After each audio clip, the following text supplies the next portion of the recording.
Prank ಮಾಡೋಕೆ ಜೀವಂತ ವ್ಯಕ್ತಿಯನ್ನ ಚೀಲದಲ್ಲಿ ತುಂಬಿ ಮಂಗಳೂರಿಗೆ ಕೊರಿಯರ್ ಮೂಲಕ ಪಾರ್ಸೆಲ್ ಮಾಡಲು ಬಂದಿರುವ ಘಟನೆ ವಯಾಲಿಕಾವಲ್ನಲ್ಲಿ ನಡೆದಿದೆ. ಮಾರ್ಚ್ 17ರಂದು ಸಂಜೆ 4:30ರ ಸುಮಾರಿಗೆ ಬಿಳಿ ಬಣ್ಣದ ಮೂಟೆಯೊಂದಿಗೆ ನಾಲ್ವರು ವಯಾಲಿಕಾವಲ್ನಲ್ಲಿರುವ ಕೊರಿಯರ್ ಆಫೀಸ್ಗೆ ಬಂದಿದ್ದರು.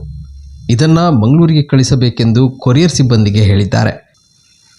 ಮೂಟೆ ಅಳುಗಾಡುತ್ತಿರುವುದನ್ನು ನೋಡಿ ಕೊರಿಯರ್ ಕಚೇರಿಯಲ್ಲಿದ್ದ ಇಬ್ಬರು ಮಹಿಳಾ ಸಿಬ್ಬಂದಿ ಗಾಬರಿಯಾಗಿದ್ದಾರೆ. ಮೂಟೆಯನ್ನು ಓಪನ್ ಮಾಡಿದಾಗ ವೃದ್ಧನೊಬ್ಬ ಮೂಟೆಯಿಂದ ಎದ್ದು ಹೊರ ನಡೆದಿದ್ದಾನೆ.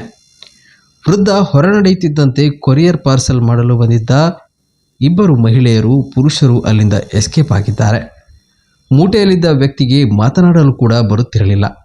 ಈ ಬಗ್ಗೆ ಕೊರಿಯರ್ ಆಫೀಸ್ ಸಿಬ್ಬಂದಿ ಭಯಪಟ್ಟಿದ್ದು ವಯಾಲಿಕಾವಲ್ ಪೊಲೀಸರಿಗೆ ಮಾಹಿತಿ ನೀಡಿದ್ದಾರೆ. ಐವರನ್ನು ಕರೆಸಿ ವಿಚಾರಣೆ ನಡೆಸಿದಾಗ ಒಂದೇ ಕುಟುಂಬದವರು ಸೇರಿಕೊಂಡು ಪ್ರ್ಯಾಂಕ್ ಮಾಡೋದಾಗಿ ಗೊತ್ತಾಗಿದೆ. ಯುಗಾದಿ ಮತ್ತು ರಂಜಾನ್ ಹಬ್ಬ ಒಟ್ಟಿಗೆ ಬಂದಿದೆ, ಹೀಗಾಗಿ ಬಸ್ನಲ್ಲಿ ಸೀಟ್ ಸಿಗಲ್ಲ ಅನ್ನೋ ಕಾರಣಕ್ಕೆ ವ್ಯಕ್ತಿಯನ್ನು ಪಾರ್ಸೆಲ್ ಮಾಡೋ ವಿಡಿಯೋ ಮಾಡಲು ಈ ರೀತಿ ಮಾಡಿದ್ದಾಗಿ ಪೊಲೀಸರ ಬಳಿ ಒಪ್ಪಿಕೊಂಡಿದ್ದಾರೆ. ಅದಕ್ಕೆ ಪೊಲೀಸರು ಈ ರೀತಿ ಒಬ್ಬ ವ್ಯಕ್ತಿಯನ್ನು ಚೀಲದಲ್ಲಿ ತರೋದು ತಪ್ಪು ಅನ್ನೋದು ಗೊತ್ತಿಲ್ವಾ, ನಿಮ್ಮ ಹುಡುಗಾಟಕ್ಕೆ ಚೀಲದಲ್ಲಿದ್ದ ವ್ಯಕ್ತಿ ಉಸಿರುಗಟ್ಟಿ ಸತ್ತಿದ್ರೆ ಇಲ್ಲ ಆರೋಗ್ಯ ಸಮಸ್ಯೆ ಆಗಿದ್ದರೆ ಯಾರು ಹೊಣೆ ಎಂದು ಕ್ಲಾಸ್ ತೆಗೆದುಕೊಂಡಿದ್ದಾರೆ. ಈ ಫ್ಯಾಮಿಲಿ ಮಾಕ್ ಪ್ರ್ಯಾಂಕ್ ಎಂಬ ಅಕೌಂಟ್ ಹೊಂದಿದ್ದು ಗಂಡ ಹೆಂಡತಿ, ಅತ್ತೆ, ಮಾವ ಮತ್ತು ಮೈದುನ ಸೇರಿಕೊಂಡು ರೀಲ್ಸ್ ಪ್ರ್ಯಾಂಕ್ ಮಾಡುತ್ತಿದ್ದಾರೆ.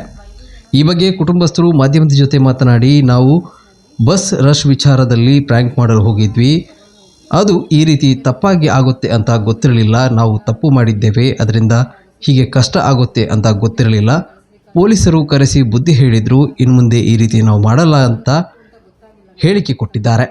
5 ಜನ ಸೇರಿ ವಯಾಲಿಕಾವಲಿನ ಕೊರಿಯರ್ ಆಫೀಸ್ನಲ್ಲಿ ನನ್ನ ತಂದೆಯವ್ರನ್ನ ಚೀಲದಲ್ಲಿ ಹಾಕಿ ತಗೊಂಡು ಹೋಗಿ ಯುಗಾದಿ ಮತ್ತೆ ರಂಜಾನ್ ಹಬ್ಬ ಪ್ರಯುಕ್ತವಾಗಿ ಎಲ್ಲ ಬಸ್ ರೇಟ್ ಜಾಸ್ತಿ ಆಗಿದೆ ಹಾಗೂ ಸೀಟ್ ಸಿಗ್ತಾ ಇಲ್ಲ ಅನ್ನೋ ಒಂದು ಮೆಸೇಜ್ನ ಕಳಿಸ್ಲಿಕ್ಕಾಗಿ ಒಂದು ಪ್ರ್ಯಾಂಕ್ ಮೂಲಕ ತಿಳಿಸೋಣ ಅಂತ ಮಾಡ್ಲಿಕ್ಕೆ ಹೋದ್ವಿ.